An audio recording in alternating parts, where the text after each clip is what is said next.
We're going to quickly review physical and chemical changes in preparation for the No Change project we're going to be starting this week. So change is often a very good thing. There are many examples of positive change, including inventions, new social acceptance, personal growth, new social norms. Really, in many cases, change can be a very good thing. When we're talking in science, however, we talk specifically about two types of change: physical change and chemical change. A physical change is change that affects one or more physical properties of a substance. A substance that goes through a physical change may have a different volume, it may have a slightly different mass, it may have a different color. It's a physical property that has changed in some way. A chemical change, however, is a change that occurs when one or more substances are changed into entirely new substances with completely different properties.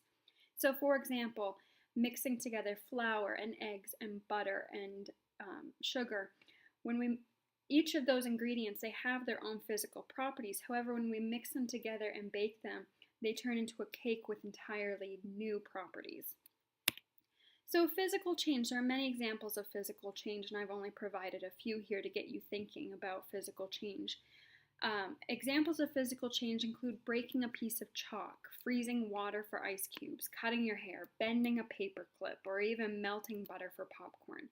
It's important to note, though, in those examples of physical change, the items are they maintain the properties that they had before they changed their form in some way. So, for example, that chalk, even though the chalk is broken, it's still chalk.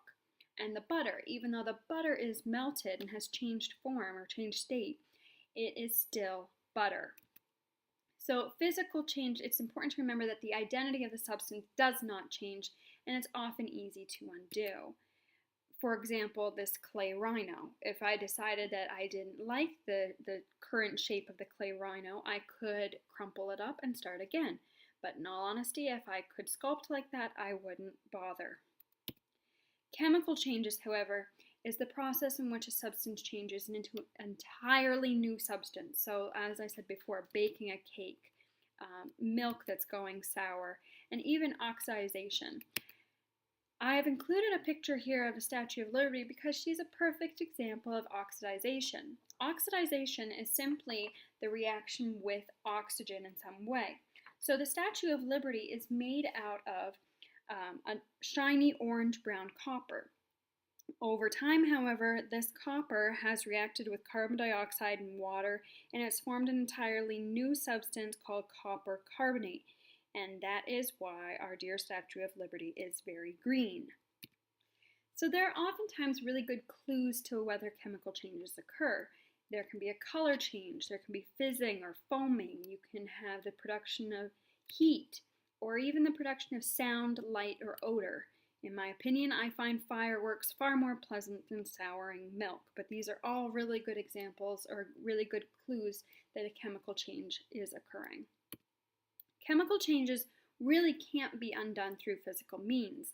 I can't unbake a cake. I can't take the cake and separate out the egg or the flour or the sugar. It just really can't be done.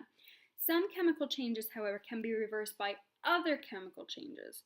For example, the water that was formed by the space shuttle's rockets, it can actually be split back into hydrogen and oxygen using electric current.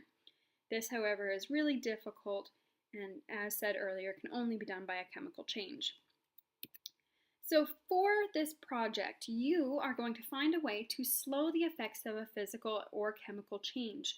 So in this case, we're looking at objects where change is not necessarily a good thing. In fact, it's bad. So think back to a family heirloom or something that's really special and significant to you. You don't necessarily want that item to continue changing. You don't want it to go through a physical or chemical change. So for this project, we're actually going to figure out ways to slow the changing process. On Haiku, or on Empower rather, I have provided a no change project guideline. So I love this quote up here by Israel Zangwill: everything changes but change. We're going to try to slow that down a little bit though. So the purpose of this activity is that you will examine an item that has undergone some kind of physical and or chemical change over the years. You're then going to categorize those changes, and here's the fun part, you're going to recommend ways to reduce or even stop further change. So this is our challenge. You're going to slow or even stop the effects of time on a treasured possession. So say, for example, your grandfather has a beautiful antique pocket watch. How are you going to preserve that pocket watch so it doesn't go through any further chemical or physical changes? So you are going to interview a family friend who still possesses a treasured item from their past, and you're going to ask them some questions, including what item have they kept, why did they keep it, so what's the significance of this item, and how has the item changed over time. If someone has an antique baseball card, maybe the corner is crumpled a little bit, or maybe it's starting to fade in its coloring. You are then going to create a written document or a video documentary using iMovie or Screencast that addresses the following. So you have a little bit of choice here as whether you do it as a written document or some kind of documentary. You're going to briefly summarize the main points from the interview. You're going to categorize and explain the types of changes that have already affected the item. So for example, if you're looking at your grandfather's Model T, maybe it has a little bit of rust on it. So you would categorize that rust as a chemical change.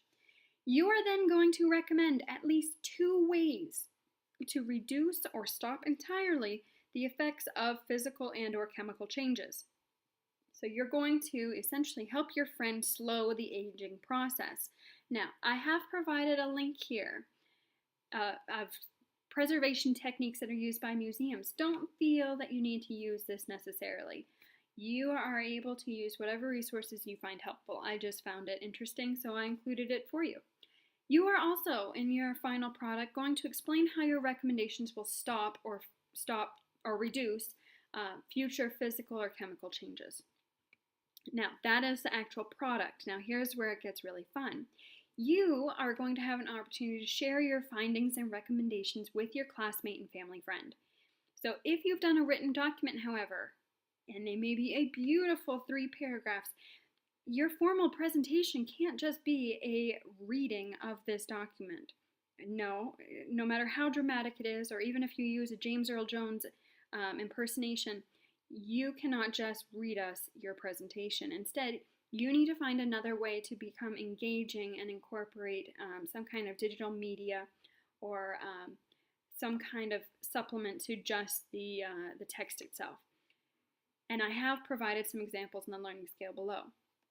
Once we have presented all of our findings and recommendations to our classmates and family friend, we are actually going to put these final products on our school website. So you're going to submit your final product to Mr. Metzler, our technology guru, who will add it to our school website.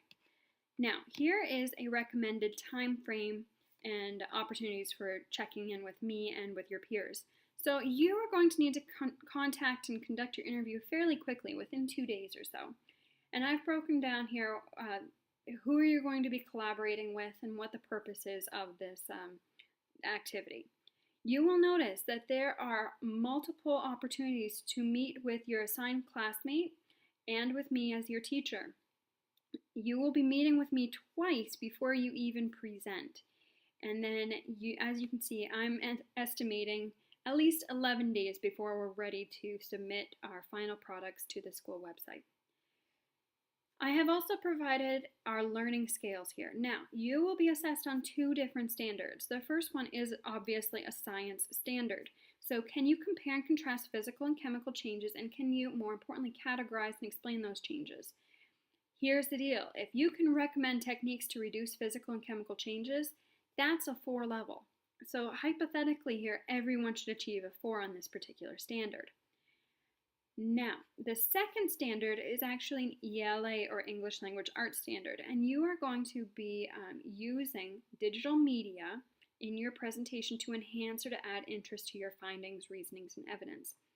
So you're going to actually create a presentation using multimedia that enhances or adds interest to your findings, reasoning, and evidence. So basically, I want you to use multimedia in some way so it's engaging your audience regarding these findings or recommendations that you have prepared. Publishing this presentation, and I'm not talking about your final product, so the presentation itself, if you are able to publish that so it can be viewed by a global audience, that is going to be worth a 4. So it's definitely reasonable, and I think everyone, again, should be able to achieve a level 4 here. This is going to be a really fun assignment. Granted, it is going to be somewhat time consuming, but I am really interested to see what types of products you see, and hopefully are able to slow or stop the effects of further change. Okay, if you have any questions, please don't hesitate to give me a shout, and I will be more than willing to help you through this process. Thank you. Best of luck.